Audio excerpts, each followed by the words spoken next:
আমি বিজ্ঞাপন উলিয়াম আৰু ২২,০০০ পৰিৱৰ্তে আৰু ২২,০০০ চাকৰিৰ আমি বিজ্ঞাপন উলিয়াম আৰু ইমানতে শেষ নহয় বিজেপি চৰকাৰ থাকো মানে বছৰত এনেকে ধৰণৰ আমি চৰকাৰী চাকৰি দিয়ে থাকিম আমি কতো থমকি নৰম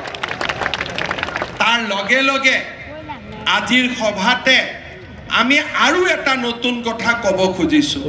সৰকাৰি চাকৰি আমি কৰিম কিন্তু আমাৰ মাজত থকা উদ্যমী যুৱকসকল উদ্যোগী যুৱকসকলে সৰকাৰি চাকৰি নকৰি 10 জনক চাকৰি দিয়াৰ কাম কৰিব লাগিব আমাৰ অসমক উদ্যোগীকৰণ লাগিব নহলে আমি আমাৰ ৰাজ্যখনক আগুৱাই লৈ যাব নোৱাৰো তাৰ কাৰণে আমাক কি লাগিব এটা উদ্যোগৰ পৰিবেশ লাগিব উদ্যোগৰ পৰিবেশ কেতিয়া নিৰ্মাণ হ'ব যেতিয়া আমাৰ ৰাজ্যখনত বন্ধ ধৰ্ণা পিকেটিং আন্দোলন নাথাকিব যোৱা 2 বছৰত